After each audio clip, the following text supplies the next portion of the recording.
Buenas noches para todos.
Bueno, muchachos, muy buenas noches para todos. ¿Cómo están?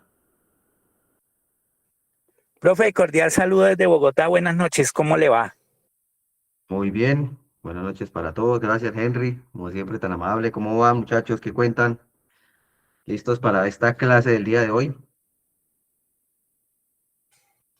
Afirmativo, señor instructor.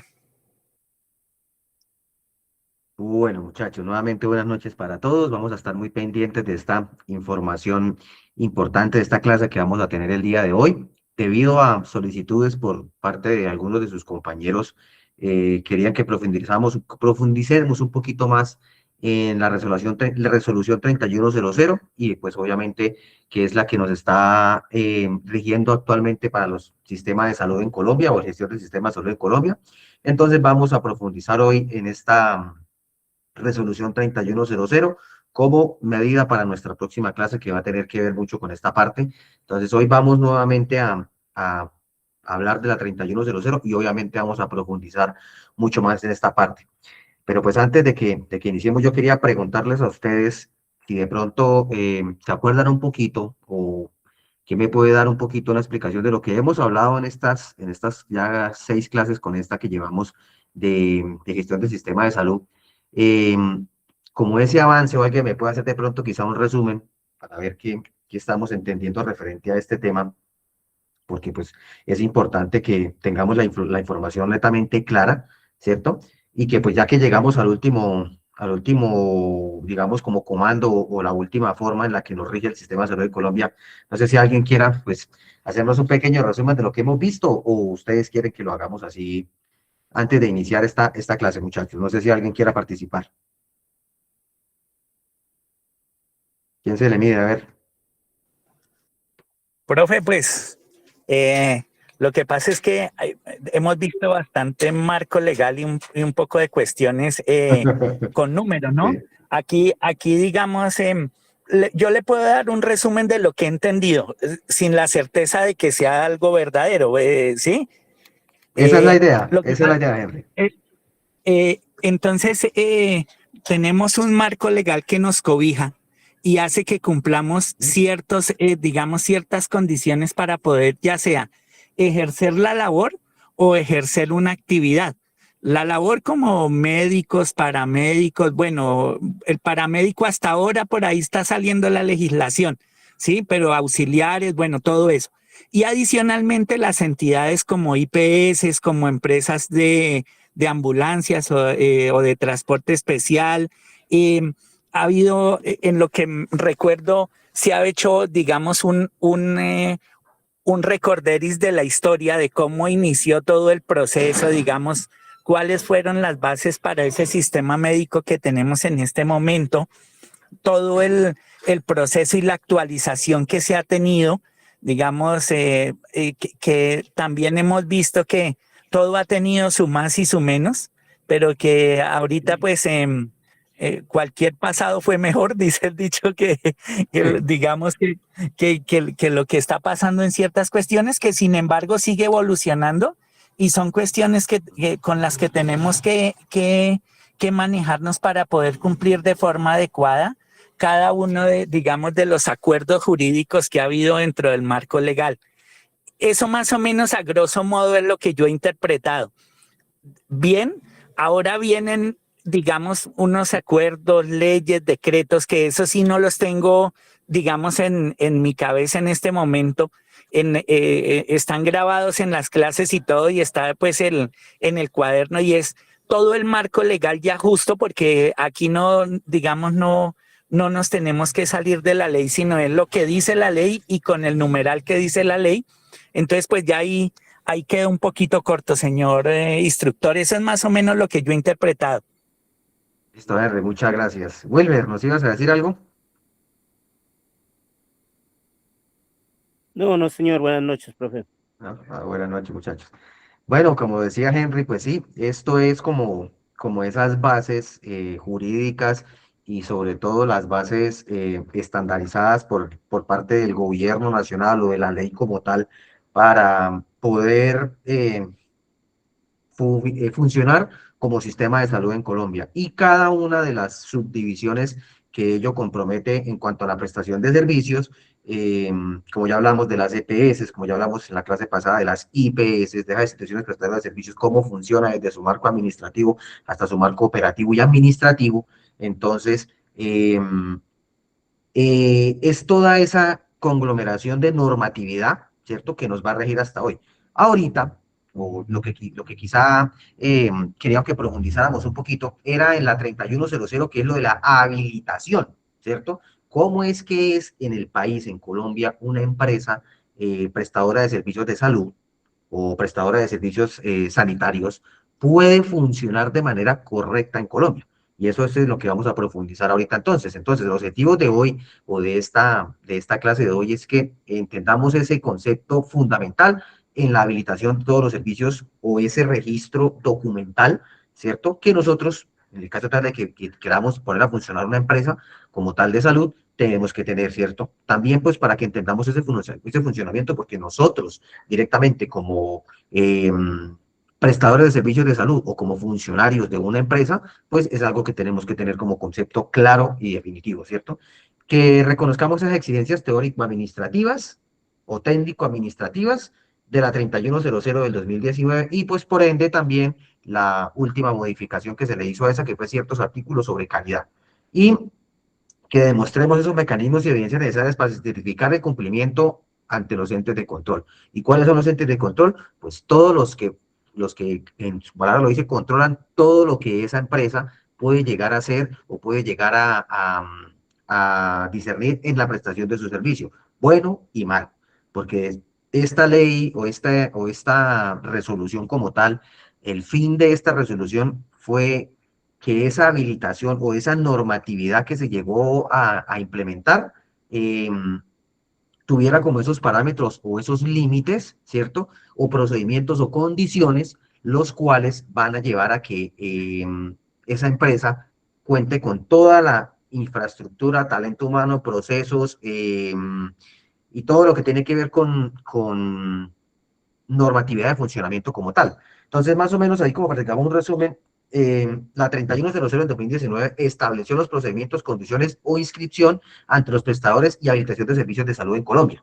Eso es la 3100, ¿cierto? Como parte de una nueva actualización, la 465, que fue la última en el 2025, el año pasado, que mejoró la parte técnica o el sistema obligatorio de garantía de calidad de servicios de calidad de salud. Eso es lo que modificó la 465, pero sigue siendo la 3100 la que actualmente nos rige en cuanto a habilitación de servicios de salud, pues para que tengamos clara como esa normatividad como tal. Entonces,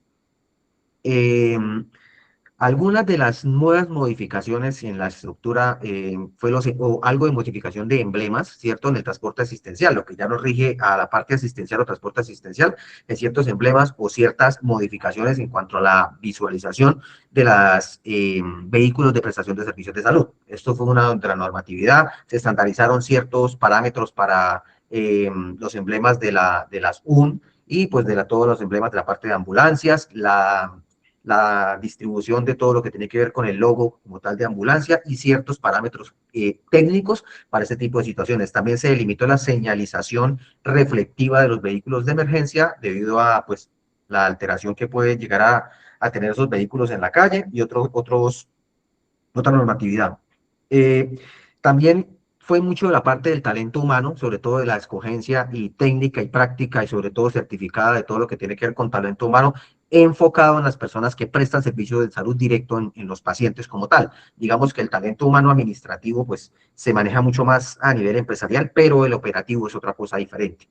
Y ciertos procesos prioritarios en cuanto a coordinación para los trasplantes médico-quirúrgicos y todo lo que tiene que ver con el orden de la parte de donación de órganos. Entonces, esto también es muy importante, que se priorizaron estos digamos que procesos como tal, para la parte de trasplantes, que era algo que no se tenía como definido, y esto también lo modificó la 465.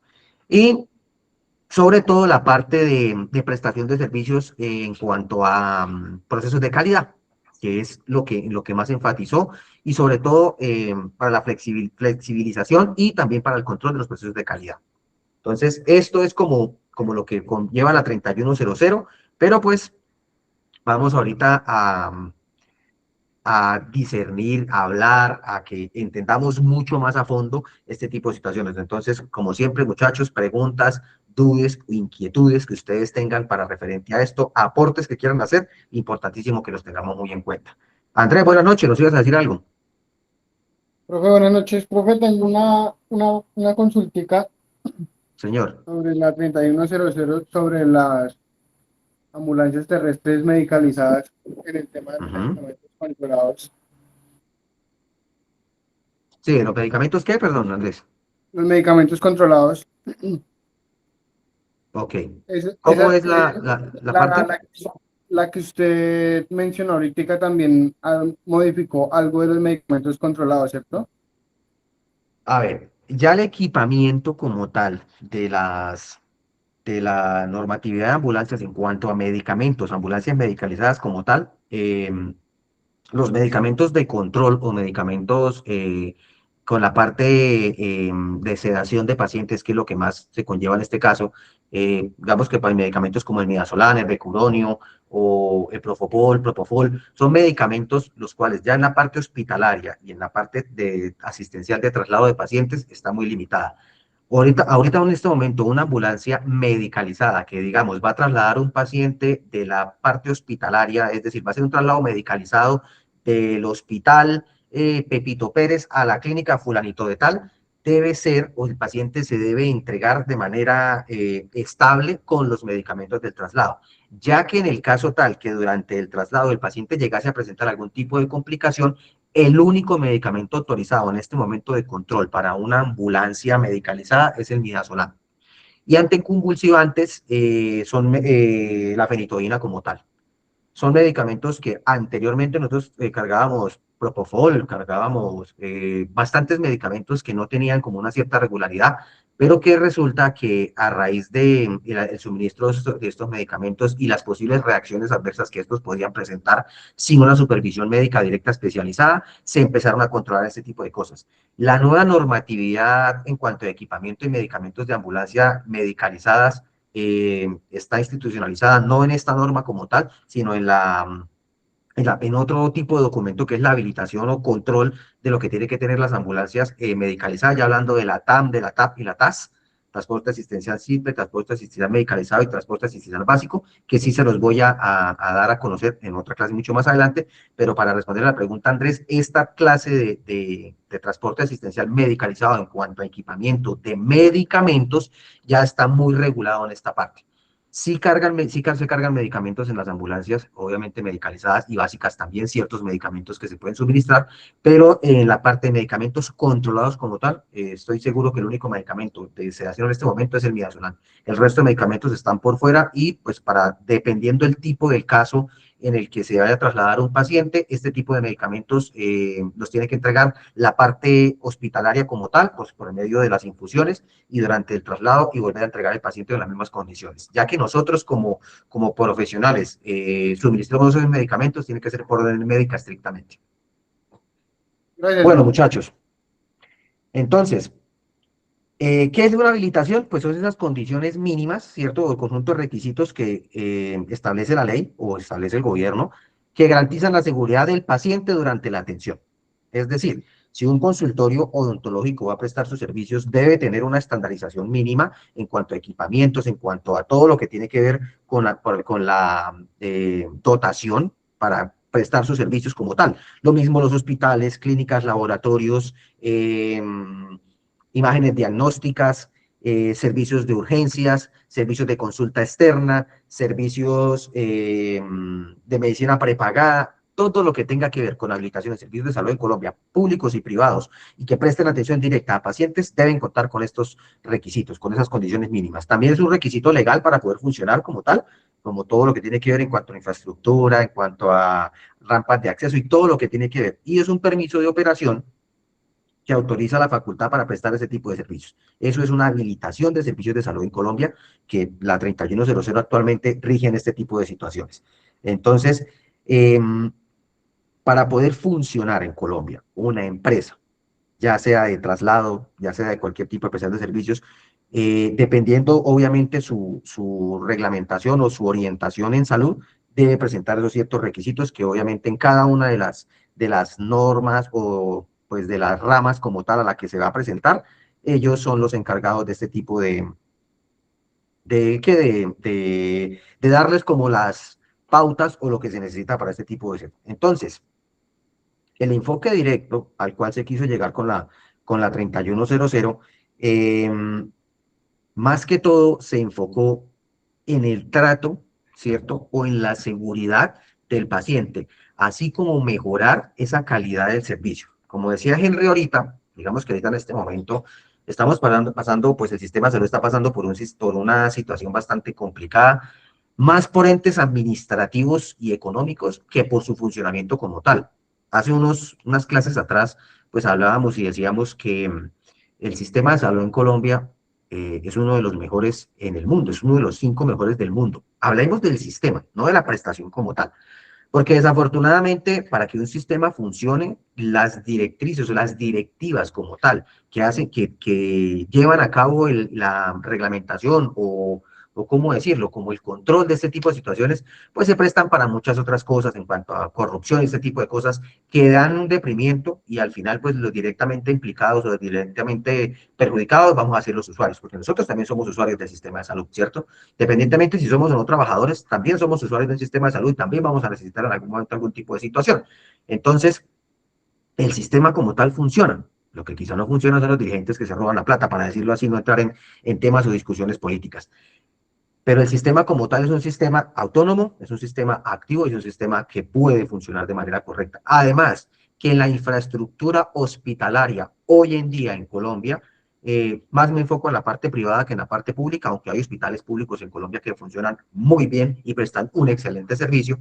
Digamos que la infraestructura como tal clínica hospitalaria está muy bien dotada en ciertos aspectos y sobre todo que hoy en día contamos, como hablando de calidad de servicio, con unas especialidades médicas, con un amplio conocimiento y una amplia capacidad tecnológica para la detección temprana o para el tratamiento de ciertas enfermedades que antes en Colombia no teníamos ningún tipo de forma que ese tipo de enfermedades fueran tratadas. Lo otro en lo que se pudo avanzar y que el INVIMA pudo, digamos que regularizar, son ciertos medicamentos que hoy en día se pueden tener en Colombia y que no es como antes que, que tocaba importar esos medicamentos y ese costo lo llevaba a cabo el usuario. Es decir, si yo necesitaba un medicamento que el doctor me formuló, no lo había en Colombia de ninguna manera y tocaba importarlo. Y obviamente el coste de este tipo de importación de medicamentos era extremadamente alto.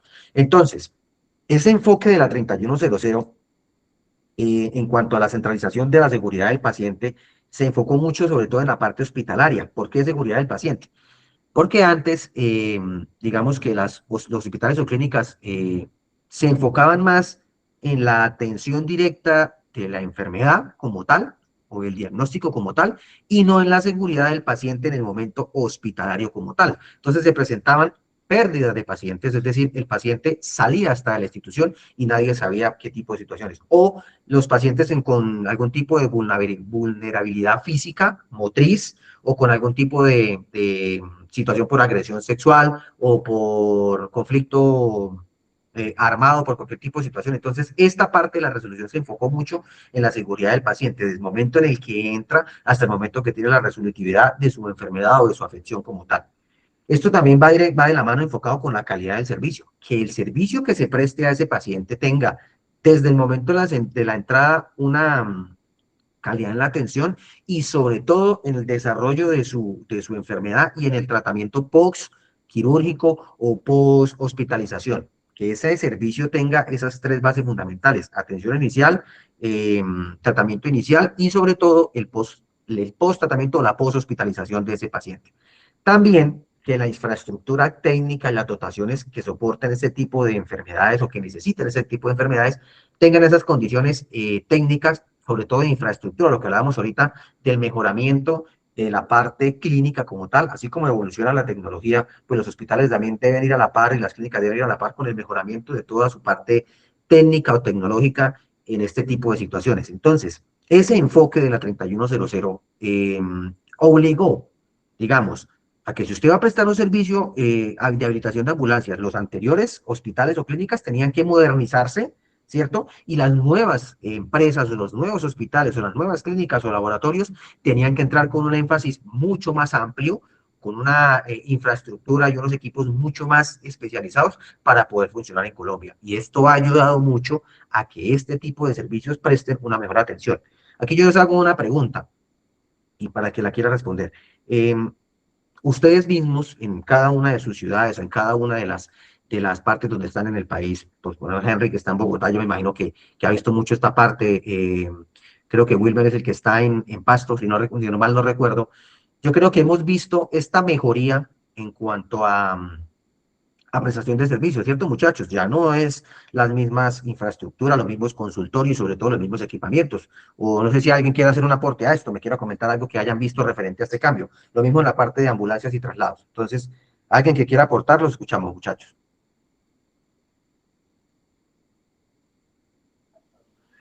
Profe, buenas noches. Buenas noches, Mau. Bueno, aquí sí ha habido retroceso. No ha habido adelante, sino retroceso. Anteriormente teníamos un hospital funcional, pero entró la política y vamos a hacer un plantel grande y entonces tumbaron el hospital, dejaron solo una sección para urgencias y más que urgencias, esto es un centro de salud. De hospital pasó como a ser centro de salud porque aquí no atienden nada, llega cualquier caso y todo lo dirigen a Chaparral porque aquí no hay instalaciones, no hay equipación, la, de 6 ambulancias, creo que solo sirven 2. Entonces aquí, sí, en vez de ver progreso, tenemos un atraso y ¿qué? Un déficit. ¿En qué parte del Tolima es que está, Mao? Río Blanco, Tolima. Río Blanco, Tolima, uy, no conozco. Bueno, un pueblito más por conocer. Conozco varias cosas, varias partes del Tolima, pero no conozco Río Blanco. Entonces, bueno, desafortunadamente en el caso tal de Mao, pues el retroceso. Digamos que siempre, digamos, pienso yo para la parte, hablando de la parte política como tal, si un dirigente político piensa en su comunidad y piensa en su, no sé, mejoramiento como tal de ciertas comunidades, yo creo que lo primero que tiene que pensar uno es en salud. Un pueblo sin una adecuada instalaciones de salud, ¿qué puede brindarle a esa ciudadanía o y qué condiciones podría brindarle si todo lo que se deriva de una atención en un pueblo, en un hospital, se va a derivar a que tenga que ser un traslado de no sé cuántas horas por trocha para llegar a curar un dolor de estómago que pudo haberse resuelto en un hospital? O sea, esto es deprimente en ciertos aspectos, pero digamos que esto se ve Profe, mucho en la parte pública, dígame, Mao. aquí tuvimos el caso de una compañera, el niño entró con dolor de estómago y, y el médico lo que dijo, no, toca es que lo purgue. Le mandaron un purgante, bueno, lo purgaron y el niño a los 2, 3 días igual, igual. Y pues realmente pues nosotros le dijimos, China, no se ponga a llevarlo nuevamente allá, coja un carro y para Chaparral, 2 horas. Estamos a 2 horas de Chaparral. Y vaya al Y médico y no, Chaparral cuenta con ¿qué? ¿Ya un segundo nivel o un tercer nivel? ya es un tercer nivel, ya es un hospital grande. Ya tiene bastante, es bastante grande y tiene es un poquito más equipado. Y no, pues resulta que el niño se convirtió en peritonitis. Por Dios. O sea, el niño pudo haber muerto en el transcurso y el médico acá le mandó fue un purgante, Pues es que porque aquí digamos que no habían ahí los en equipos, este, los recursos. eh, entonces, por eso es que te digo, aquí no hay un hospital, aquí es un centro de salud. sí, digamos que, Profe, una cosita, qué pena. dígame. Dentro de todos estos ámbitos de habilitaciones y todas las reglamentaciones que existen para los centros asistenciales, me imagino que también hay unas políticas regulatorias o sancionatorias para la parte asistencial en la cual exista, ¿qué se le dice a eso? Mal manejo, o sea, mal práctica de su profesión, de su profesión. En esos casos que pasan así, pues muchas veces de entraría y diría yo, pues, yo siendo un funcionario de una institución donde vea que hay un médico o un auxiliar que está haciendo malas prácticas, malos usos de la parte médica, pues yo sería uno de los primeros en denunciarlo porque va a afectar a la comunidad y Dios no lo quiera, sale afectando a un familiar de uno y eso es un problema. Exacto. Gracias, Leonardo. Para allá iba precisamente y excelente apreciación de Leonardo. Miren, así como esas habilitaciones hacen énfasis mucho en la parte de equipos, en la parte de todo ese tipo de cosas, también está la parte del talento humano. Y así como en el momento de la escogencia de un talento humano, la 3100 dice que esas personas deben tener, obviamente, su carrera certificada con títulos y con todo, aparte de una inscripción en algo que se llama Retus, ¿cierto? Que es ese registro que cada uno de los profesionales de la salud debemos estar registrados ante el Estado para poder prestar esos servicios. Y obviamente también hay un control de este tipo de situaciones. En el caso, ya iba para allá a responderle a Mao, una mala interpretación médica, digamos que hoy en día, este tipo de situaciones que se presentó, lo que nos estaba contando el compañero ahorita, Mao, es que hay médicos o hay profesionales de la salud que siempre van en el quizá y nunca van a profundizar en el tipo de cosas. Y mucho menos yo voy a poder, como profesional de la salud, decirle a la mamá, no, púrguelo porque eso es un estómago normal. Siempre va a haber la sospecha de que quizá puede haber algo más. Ningún médico va a poder dar un diagnóstico definitivo sin unos exámenes de laboratorio. Ya una apendicitis como tal puede ser determinada por el incremento de ciertos parámetros en un cuadro hemático o un perfil lipídico que me puede dar a mí entender que es una peritonitis. Además que la apendicitis ya tiene unos parámetros clínicos para el momento de la evaluación o del análisis del paciente, en la cual yo puedo determinar si quizá esa situación del paciente puede ser una apendicitis que me puede conllevar a lo que le pasó al niño que casi fue una peritonitis. Recordemos que una peritonitis es simple y sencillamente que se estalló esa parte del intestino, ya hay un riego completo de jugo gástrico y hay que abrir completamente la paratomía y esto va a conllevar a un riesgo mucho más alto para la salud. Pero para responder la pregunta, Leonardo, sí, claro, en cuanto a esto de la 3100 también está el control de calidad y ese control de calidad viene con las sanciones a este tipo de situaciones. Hago el paréntesis, si nosotros como usuarios de la salud en este momento llegamos a presentar un caso como el que nos cuenta Mao por una mala atención, hay una línea en cada una de las clínicas o hospitales que es las PQR que yo puedo poner en el caso tal, explicar el caso tal como tal, y si llegaba al caso esa PQR no tiene ningún tipo de resolución o de solución del problema en la parte hospitalaria, se puede anteponer ante la Superintendencia de Salud el caso y obviamente ese caso va a ser estudiado y hablado, porque hoy en día cualquier tipo de situación médica, de mal actuar de praxis médica o de enfermería como tal, tiene sanciones y son sanciones tanto civiles, penales y económicas como tal. O sea, no es que yo le voy a sacar plata al hospital o le voy a sacar plata al médico por lo que hizo mal, sino porque haya de verdad una situación en la que conllevó mala muerte de un paciente por una mala praxis o un mal diagnóstico que conllevó a una situación mucho más avanzada, pero nosotros como usuarios también lo podemos hacer. Y más aún más nosotros que conocemos de la parte de salud y pues podemos dar ese tipo de situaciones. Wilmer, ¿nos ibas a decir algo? ¿Levantaste la mano? Sí, profe, buenas noches. Acá, respecto a eso, acá en la ciudad de Pasto sí ha mejorado bastante. El parque automotor ha mejorado bastante en infraestructura, también en talento humano, mejor, mejora de contrato.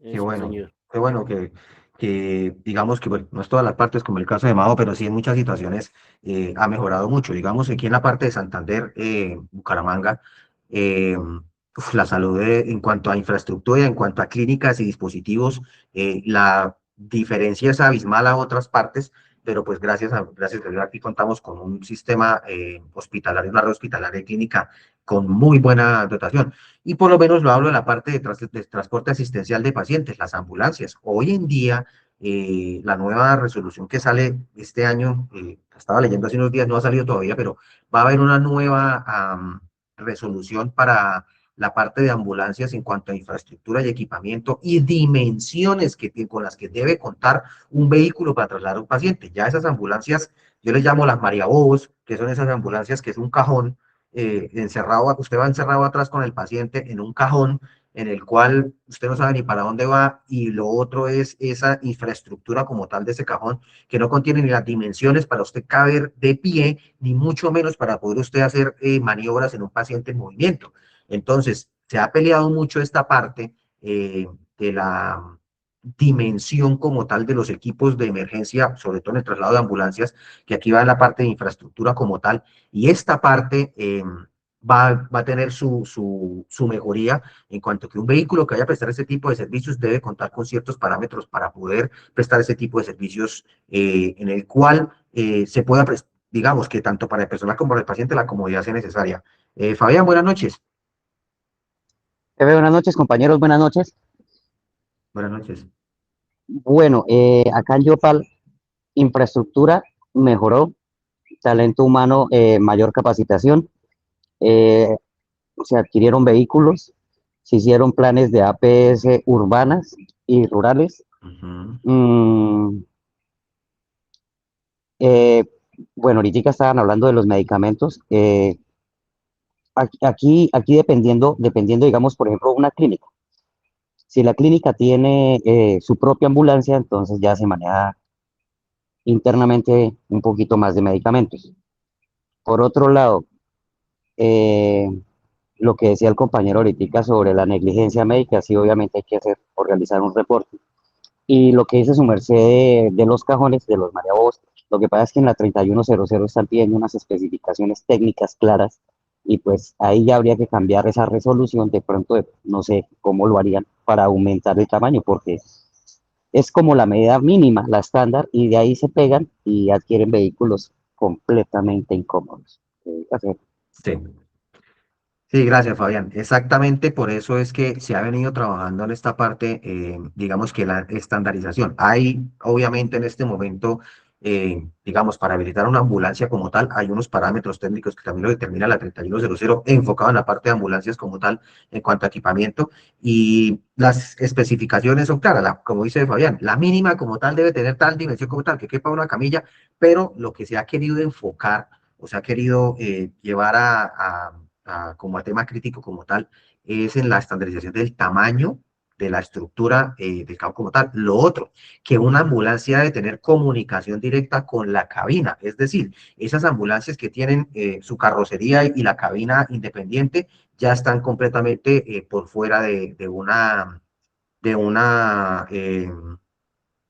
funcionamiento como tal como ambulancia. La ambulancia debe tener una comunicación directa con la cabina para cualquier tipo de situación que se llegase a presentar, que el conductor no tenga que bajarse y dar la vuelta, abrir la puerta, sino que pueda pasar desde la cabina directamente al módulo trasero. Entonces, este tipo de situaciones van a cambiar a futuro. Dios quiera que la nueva modificación a este tipo de situaciones para nuevas habilitaciones, ya lo que están ya tiene que seguir funcionando así, pero para nuevas habilitaciones o nueva adquisición de equipos en cuanto a ambulancias, siga mejorando. Entonces, eso va aquí en la parte de dotación y equipos, que la tecnología biomédica, mantenimiento preventivo de todo lo que tiene que ver insumos médicos, se haga de manera correcta y que cada una de las directrices para cada uno de los servicios tenga como esa lista de lo mínimo y lo máximo que puede tener ese tipo de equipos y procedimientos. Y sobre todo, también en componentes, que los procesos tengan un registro, control estándar y guías de protocolos. Cada una de las empresas que presta servicios de salud en Colombia tenga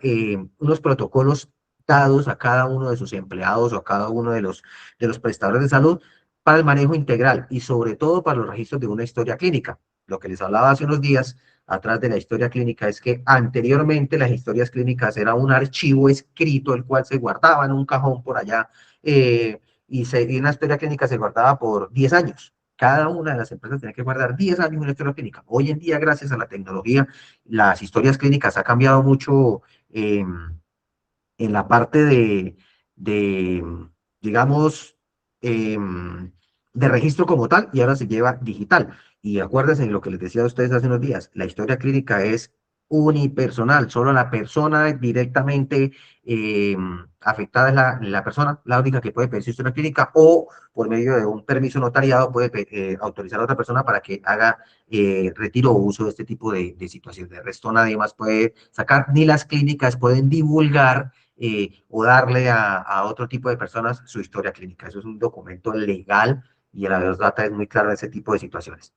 Entonces, en esa habilitación de servicios de salud, la formación, ¿cierto? Es decir, las personas que van a prestar servicios de salud en Colombia deben contar con una formación técnica, tecnológica o profesional.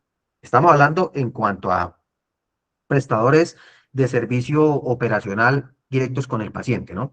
Ya la parte administrativa, pues obviamente también tiene todo su sistema administrativo y obviamente también tiene que tener su contratación.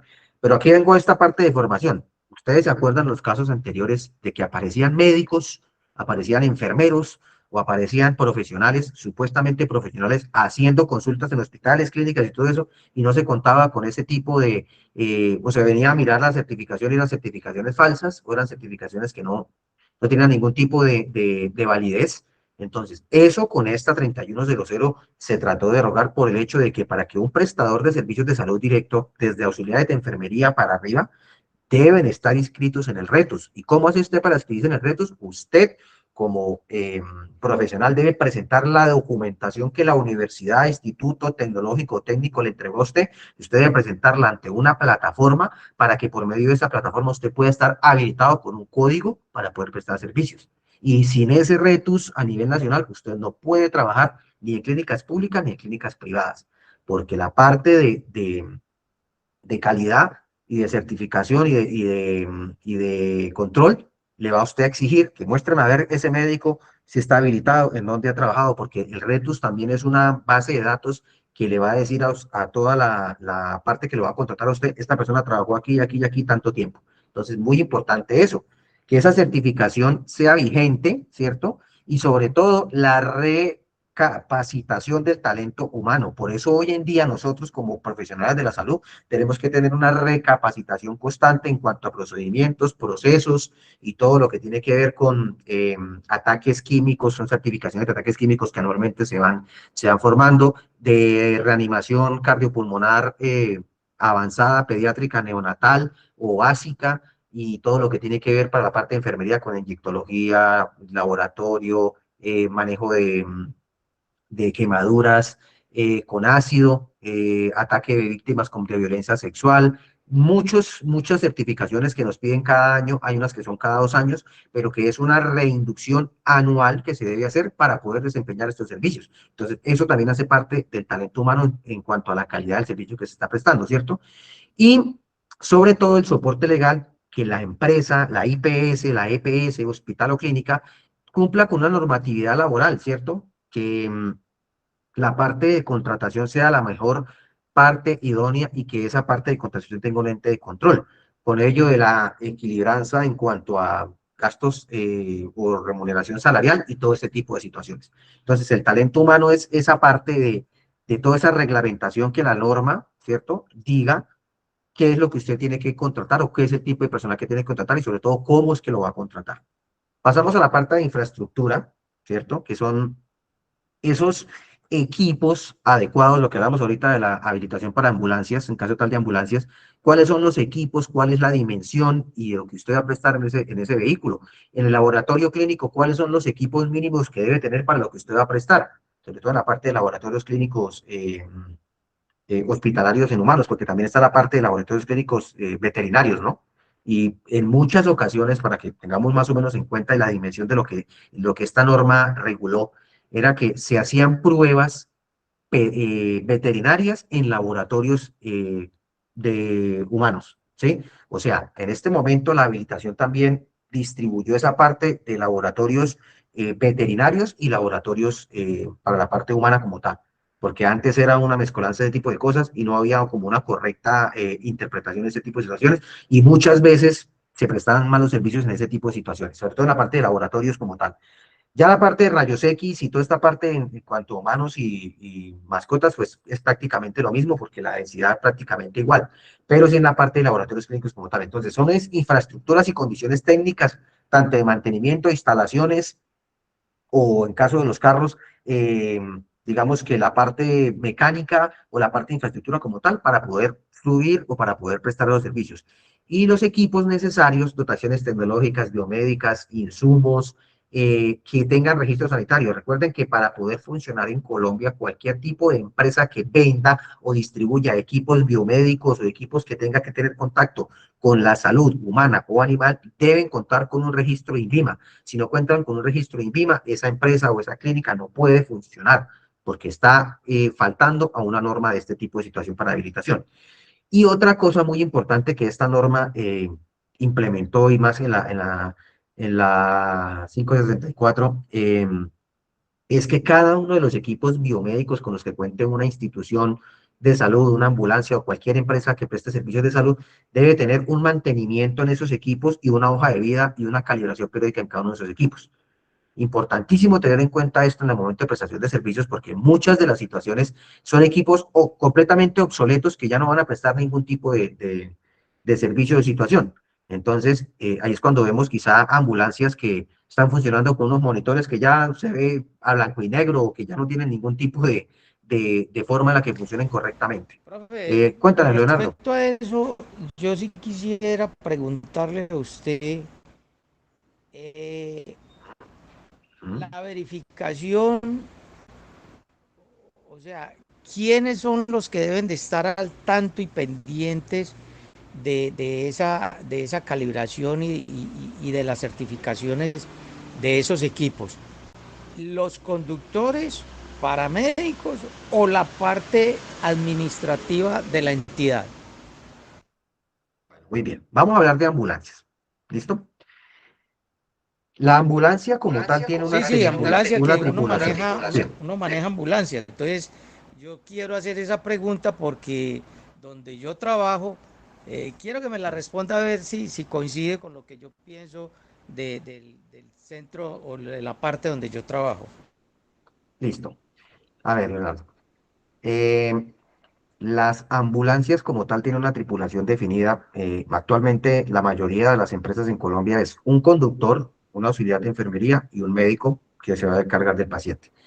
Pero el conductor de la ambulancia, ¿en qué se va a enfocar o qué es lo que tiene que hacer en cuanto a su desarrollo laboral? Y esto es estandarizado. Cada una de las clínicas, hospitales puede poner alguna otra labor adicional a sus empleados, pero tiene que estar enfocada en la especialización o en lo que el trabajador desempeña o para lo que fue contratado. Vamos a hablar de los conductores de ambulancia. ¿Qué es lo que hace un conductor de ambulancia en Colombia como tal? Un conductor de ambulancia debe enfocarse en la parte mecánica y estética del vehículo. Es decir, que en el momento de salir a hacer la función de manejar su ambulancia o su equipo de traslado asistencial, la ambulancia cuente con condiciones mecánicas, físicas y estéticas correctas, ¿cierto? Aparte de eso, pues debe contar con toda su indumentaria mecánica de señalización y todo lo que conlleva al carro como tal y obviamente conducir el vehículo y conocer las funciones de su vehículo en cuanto a mecánicas, de luces y sirenas, porque usted es el que las va a operar y usted es el que va a encargarse de este tipo de cosas. El auxiliar de enfermería o paramédico que va sentado a su lado o que va con el paciente. ¿De qué se va a encargar él? De toda la parte de equipos biomédicos, de toda la parte de insumos biomédicos y de la parte de mantenimiento como tal, de todo lo que tiene que ver con lo que lleva la ambulancia tal y obviamente del cuidado del paciente que el conductor va a prestar ayuda adicional en el cual se requiera al momento de hacer el levantamiento de camillas, levantamiento del paciente y todo eso. Es la ayuda que le va a prestar al auxiliar para el momento de que tenga que ver con toda la parte de movilización de pacientes como tal, porque es el equipo como tal. Pero si hablamos de responsabilidades directas en cuanto al vehículo como tal, el conductor se encarga de la parte del vehículo y el auxiliar de la parte de insumos y dotaciones médicas que el conductor es muy ayudante, es una persona que es proactiva, es una persona que se pone la camiseta y quiere ayudar y aprender esa parte también puede ser. Pero la persona encargada del reporte de los equipos biomédicos, de la falta de insumos y de todo lo que conlleva la prestación del servicio como tal, es el auxiliar de enfermería. Y el médico es el encargado del paciente como tal directamente y de dar las órdenes al auxiliar y al conductor de cómo tienen que ayudarlo en la prestación del servicio medicalizado como tal. Así es que funciona esa parte directriz de la parte de las ambulancias. Pero, profe, con respecto, por ejemplo, de las ambulancias que llevan lo que es, que se debe de calibrar, por ejemplo, el monitor de signos vitales, que es lo que mínimo Sí. lleva una ambulancia de traslado básico, porque ya las medicalizadas pues llevan ya otras cositas más, pero dentro de las de básico que se debe de calibrar prácticamente es el monitor y lo que son los reguladores de presión de las balas de oxígeno. Esa documentación Tensiómetros. y esa, ¿cómo? Los tensiómetros, bueno, sí, exacto. Estos tensiómetros manuales, aunque el monitor pues tiene su tensiómetro incorporado, pero uno lleva los manuales también. Pero la pregunta mía es ella, ¿quién es el que está al tanto y debe estar pendiente de que, bueno, este monitor hay que calibrarlo a los 3, a los 2 años, hay que mandarlo a calibrar? ¿Sí me entiende? Bueno, para Nosotros eso, precisamente las hojas de vida de cada uno de los equipos tienen un tiempo determinado para este tipo de situaciones. Entonces, la calibración directa y mantenimiento de esos equipos directamente la empresa o hospital o clínica para el que usted trabaja. Usted como empleado, digamos, el auxiliar de enfermería como empleado, es el encargado de reportar daños, averías o, en el caso tal de que el mantenimiento de este equipo ya está para hacerse, es el encargado de darlo. Que le dé mantenimiento y le haga es la empresa como tal. Vamos a poner un ejemplo. El auxiliar de enfermería va con ustedes van rumbo a un traslado y los paró Secretaría de Salud. Secretaría de Salud encontró que esa hoja de vida, ese monitor no tiene una calibración adecuada, que llevan dos soluciones salinas vencidas, que llevan unas jeringas vencidas, unos medicamentos que ya están por fuera o que no tienen que llevar, esa empresa, esa ambulancia inmediatamente es parada y la empresa como tal es sancionada para este tipo de situaciones. Por eso el control en la habilitación de servicios de la 3100 es estricta en este sentido. A ver, Fabián nos alzó la mano después para para esta pregunta. Fabián nos iba a decir algo. Bueno, pues hay aquí una pequeña connotación, ¿no? Resulta que es que lo que dice el jefe, obviamente es muy cierto, el trabajo del conductor es realizar el preoperacional del vehículo, el Sí. auxiliar tiene una connotación clara también. Sin embargo, no sé si hayamos escuchado, por lo menos yo escuché un chisme, digámoslo chisme, es que lamentablemente y anteriormente el conductor de ambulancia era una persona que simplemente, y me disculpan, porque yo soy conductor de ambulancia, pero era una persona que solamente sabía echar palanca. Se presentaron muchos problemas, que la cruceta, que una cosa, que la otra, y muchísimas vainas que pues afectaba el servicio, afectaba a una empresa. Y el chisme que yo escuché es que ahorita se está pidiendo, o las empresas van a exigir que el conductor sea una persona con mayor preparación, con mayor capacitación, o sea, auxiliar. En ese caso, eso yo lo diría como simple y sencillo, trabajo en equipo. Gracias. Exactamente. No, Mire pero que póngale que yo le anexo algo en la parte que yo trabajo, que es en una parte en una petrolera. Nosotros somos el servicio de salud que prestamos la atención ahí a los posibles accidentados y a las enfermedades generales en común, ¿cierto? Tenemos un servicio de ambulancia en el cual trasladamos pacientes desde la vereda hasta la cabecera municipal. Y lo que dice el compañero, en estos momentos el rol que están pidiendo para conductor de ambulancia debe ser o APHs o enfermeros, ¿cierto? Tenemos una enfermera, una compañera que trabaja como conductor de ambulancia y sabe mucho de la parte de salud, pero desgraciadamente, pues hay que decirlo, usted sabe que digo el milagro, pero no el santo, no sabe nada de la parte mecánica de carro, o sea, no sabe no meterle la llave y echar para adelante. Entonces, pues uno las conlleva y le va enseñando y le va, ¿sí me entiende? Pero entonces ahí es donde dice uno la práctica de contratación y de verificación, que está siendo más importante, si el vehículo como tal, claro que eso debe ir cogido de la mano, debe ir cogido de la mano, pues considero yo, profe.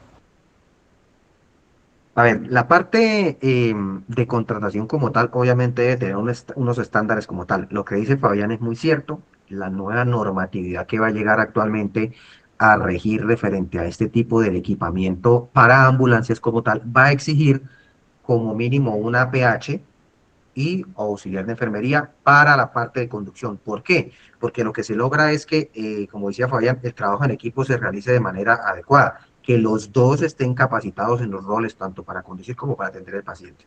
Eso es algo que se está implementando también y que posiblemente no muy lejano ya se va a implementar con esa parte. Por ahora, la norma dice conductor de ambulancia o auxiliar de enfermería. Aún no lo ha establecido como tal, pero sí esa parte va a entrar a regir muy pronto en esta parte, que para poder desempeñar este tipo de rol en las ambulancias como tal, desde ahí APH o auxiliar de enfermería para entrar a la parte. Pero en la parte de contratación, digamos, una empresa puede contratar una auxiliar de enfermería que sepa manejar, pero también tiene que tener los cursos de conductor de ambulancia, de mecánica básica, de primeros auxilios para poder desempeñar esta labor. No solo va a ser una persona que sea auxiliar de enfermería y sepa manejar un vehículo, tiene que tener una certificación de conductor de vehículo de emergencia, que esa es otra nueva normatividad que ya está entrando digamos, en vigencia ahorita en Colombia, pero que se va a implementar de manera directa y se va a verificar con las certificaciones de cada una de esas personas para poder prestar ese servicio, porque desafortunadamente con esta parte de los OA y todo eso, ponían a conducir una ambulancia a una persona que presentaba un curso de primeros auxilios y vaya y maneje, y son personas que no tenían ni idea de la normatividad que tiene o que conlleva manejar un vehículo de emergencia y sobre todo la responsabilidad en este tipo de situaciones. Entonces, Profe, este tipo de situaciones también obviamente van a ir cambiando. Mau, ¿nos ibas a decir algo? Eso pasa todavía. Aquí Sí, pasa. sí, Aquí todavía. usted sabe manejar, haga un curso de primeros auxilios y ya, el cargo es suyo. Sí, pero digamos que en la parte, Una anécdota, digamos, una ahorita en anécdota. este Eh, momento hay situaciones que han llevado a que este tipo de mala práctica en pueblos, sobre todo en pueblos o en poblaciones pequeñas, que aún contratan el conductor de toda la vida y no lo han recapacitado o no le han actualizado la parte de protocolos y ocurre un accidente, la responsabilidad directa va a recaer tanto en la parte de la empresa como tal, por no tener el personal capacitado idóneo, y sobre todo en la parte de responsabilidad civil como tal. Entonces es Anécdota. importante esto. Se nos enfermó un abuelo ¿y qué? Se nos enfermó, no, un abuelo que se nos cayó y se les partió la cadera. Ujú. Bueno, remitido toda la vaina y eso. Pues resulta que el conductor de la ambulancia y el celador ese día estaban peleando y se agarraron duro y uno le sacó machete al otro y bueno, arrancó de todas maneras la ambulancia porque tenía que llevar al paciente. El conductor llegó a Chaparral y compró cerveza, se vino tomando cerveza, se armó porque compró una peinilla, todo el camino bebiendo. Pues mi esposa asustada nos llamó y nos mandó un mensaje a todos, voy en la ambulancia, si llega a pasar algo, el conductor va bebiendo, va armado, era la 1, 2 de la mañana, ¿a dónde iba a encontrar transporte en medio de la nada? Tampoco podía quedarse. Se llamó a la jefe directa en el hospital, todo en pasa esto, pero realmente no pasó nada. Él siguió manejando y él todavía sigue incorporado al hospital. Sí, desafortunadamente esas situaciones son irrisorias que aún pasan en Colombia, pero pasan. Pasan así es, y es algo que obviamente tiene que cambiar para muchas cosas, porque imagínese usted que lleven un paciente en esas condiciones, o el auxiliar que venga el conductor y en una situación como le pasó a su esposa terrible. Fabián, ¿nos ibas a decir algo más? Sí, jefe, pues ahí el compañero Mao, yo creo que se hubiera hecho un reporte directo hacia tránsito para que hubieran detenido el vehículo y inmediatamente se solicita cambio de tripulación o de unidad. Otra cosa, compañero Leonardo, con el tema de zona petrolera, sí conozco el tema, sé que la influencia la tiene la gente de la comunidad y pues así como de manera personal, yo qué le puedo decir, compañero, si usted trabaja con ella, pues llegue a capacitarla porque es que si no de No, pronto, nosotros dos nos estamos capacitando en lo mismo, en auxiliar de enfermería. Nosotros dos no, estamos me refiero al tema de estudiando lo conducción, mismo. usted tiene más experiencia, Eh, pues eche la manito porque ah, imagínese, de sí, pronto ella comete un error y usted está ahí, de pronto, me refiero, digamos, un accidente, alguna cosa así, y por error de ella, usted puede también salir lesionado. Diría yo, disculpen porque me salí del tema, pero pues no. yo Sí. creo que le echaría una No, manito para ella, que no me ella lo pase a mí único que nada. hizo fue, bueno, lo único que hizo fue llamarnos, mandarnos mensaje a todos nosotros los de la familia y se reportó a la jefe de él. Pero realmente eso no pasó nada. Resulta que de Chaparral para acá no hay tránsito. Usted coge carretera y usted lo único que ve es potrero y barrancos, no ve nada más. Y calor. Aquí una vez trajeron a un guarda de tránsito y ya lo llevaban monte adentro. Les Imagínese. tocó hablar por el man y anochecer y no amanecer. Váyase, lo pelamos, como quien dice, como dice el dicho. No, Ahí profe, está. póngale cuidado póngale cuidado que es que no acabe la historia porque es que aquí, por ejemplo, en la parte de la petrolera donde yo trabajo, ya empezaron con esa situación de que están exigiendo de que para los conductores de ambulancia deben de ser o enfermeros o paramédicos, ¿sí me entiende? Y a los que están como enfermeros, porque el personal del grupo, nosotros somos 9, son 5 enfermeros y 4 paramédicos, 4 conductores, ya van a exigir que los 5 enfermeros también estén capacitados para conducir la ambulancia. Así debe ser. ¿Por qué cree, claro, y por qué cree que estoy haciendo el curso y estoy estudiando?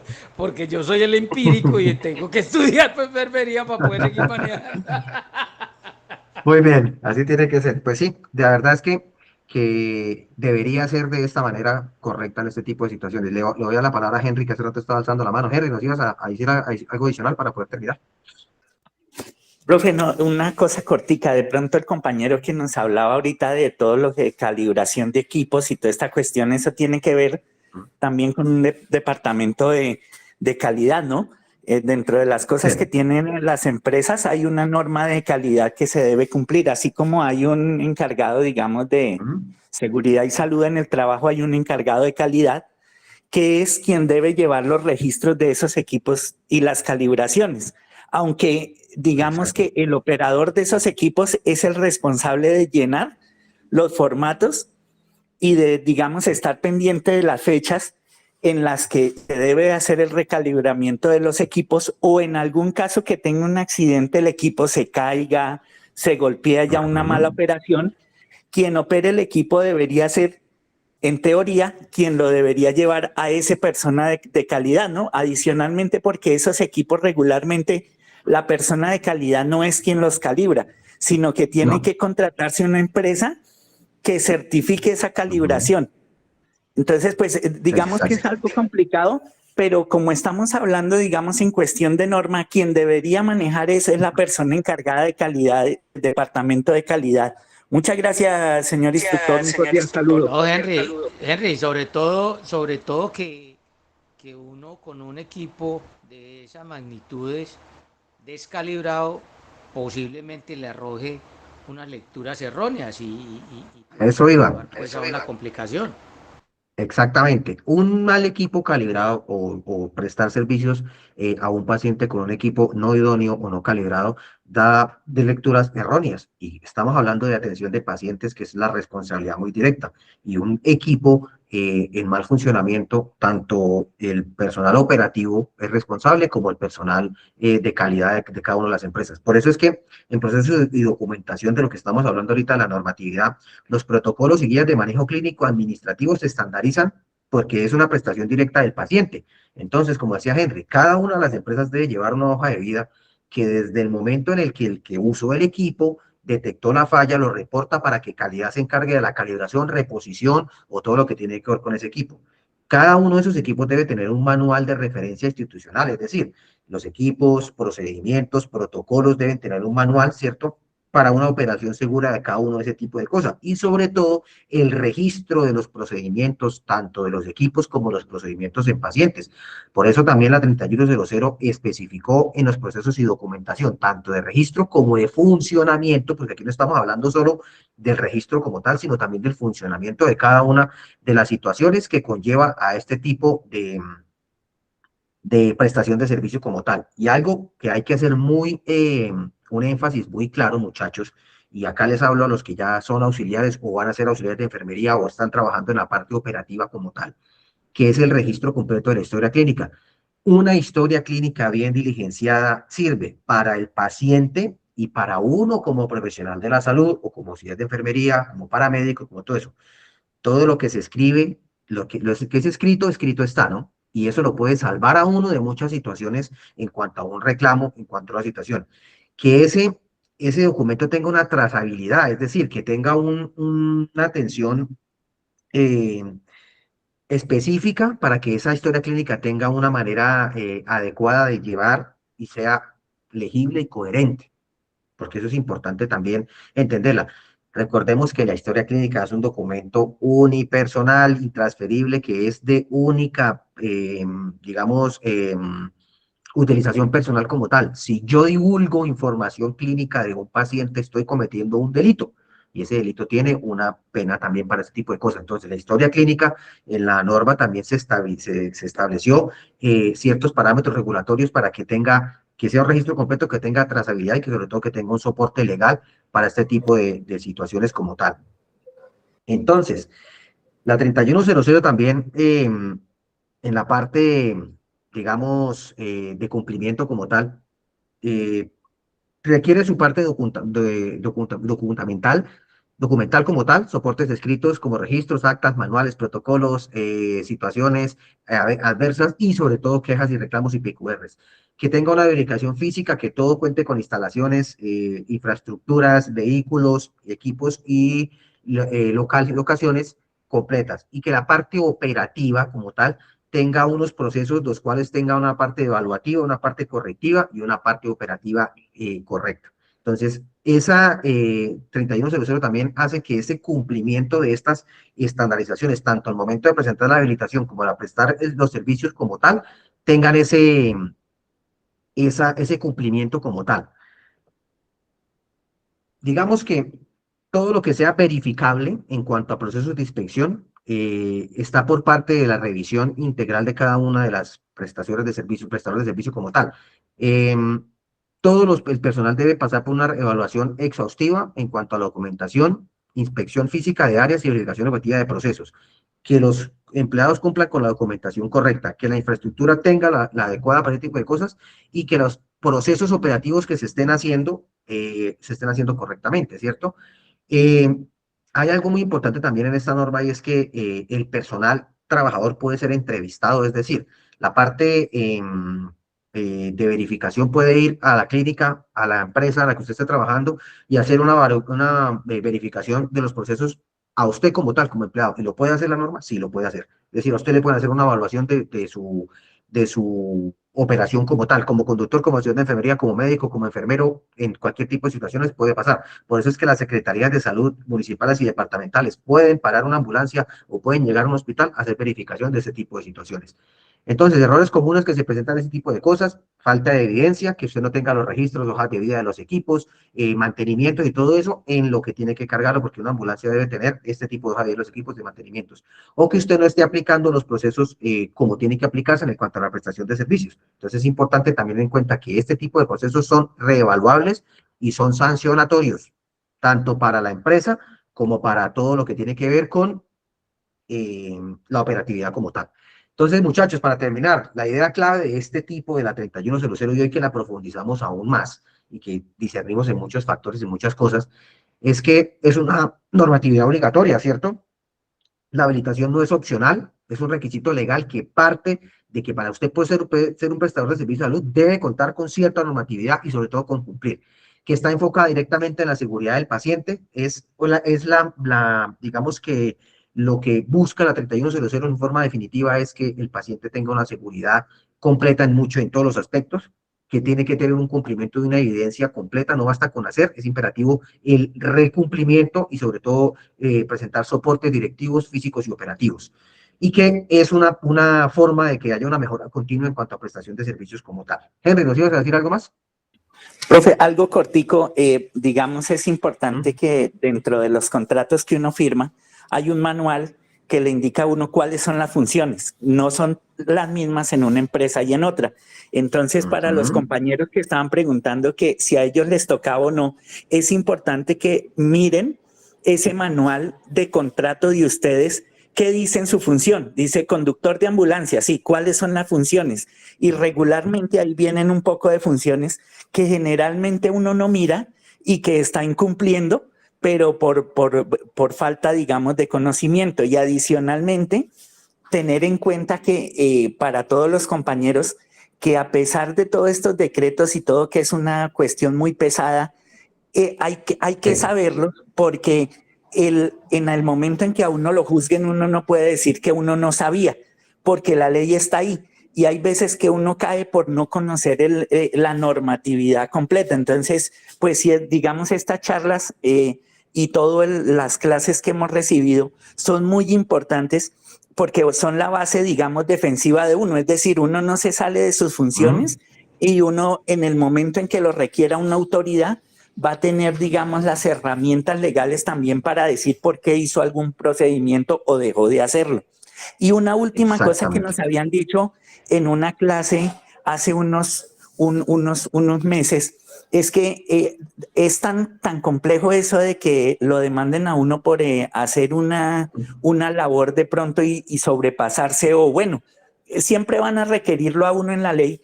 Hay unas pólizas que se venden, digamos, para los profesionales de la salud y que, digamos, se cubren abogados, todo eso, independiente de que uno sea culpable, una vez que lo requiere una autoridad, uno necesita un abogado. Entonces, es importante, digamos, tener en cuenta que también hay esos servicios como para que uno no quede como tan rueda suelta en ese sistema. Muchas gracias, señor instructor, qué pena. Tranquilo, Henry, muchas gracias por el aporte. Sí, las pólizas de responsabilidad civil, yo creo que ya la mayoría de las empresas las están exigiendo. Es una póliza que uno compra para este tipo de situaciones porque digamos que uno nunca va a estar exento o de cometer un error o de que se lo involucren en algún tipo de situación en la cual conlleve o a la muerte o a la afectación de algún paciente, y estas pólizas de responsabilidad civil las están exigiendo la mayoría de las empresas y es algo que ayuda muchísimo. Por conocimiento de causa lo digo, me ha tocado presentarme como 3 veces ante un juzgado acusado de algo pues que no se cometió, pero uno tiene que hacerlo, y esas pólizas ayudan muchísimo en este tipo de situaciones para la parte resolutiva. Y lo que dice Henry es muy cierto, muchachos, eso es como consejo para todos. Y yo sé que vemos algunos viejos acá, pero es importante que en el momento en el que usted va a firmar un contrato de prestación de servicios o un contrato, lea y especifique muy bien cuáles son sus funciones, porque a uno verbalmente le pueden decir sus funciones, pero lo que está escrito, escrito está, ¿cierto? Entonces, lean muy bien su contrato en el momento de esto, porque ahí están especificadas cuáles van a ser sus funciones y hasta dónde puede llegar usted y qué es lo que menos puede hacer usted. Entonces, muchachos, muchísimas gracias por la atención a la clase. Qué clase tan interesante. Mire que cada vez discernimos mucho más y aprendemos muchas más cosas de lo que es nuestro sistema de salud como tal, y sobre todo este tipo de cosas que ahí vamos viendo mucho más detallado todo lo que conlleva, sobre todo las normas que nos está rigiendo actualmente. Entonces, muchachos, muy buenas noches para todos. Muchas gracias por la clase. Nuevamente les recuerdo que la clase queda grabada. Si la quieren pedir para la empresa, con muchísimo gusto se la solicitan, y sobre todo la parte de las diapositivas. Entonces, muchachos, muchas gracias. Que pasen muy buena noche. Nos vemos el jueves con los de APH. Listo, Profe, Evelyn. buenas noches. Muchas gracias. Compañeros, feliz descanso. Compañeros, buenas noches. Hasta luego para todos. Que estén muy bien.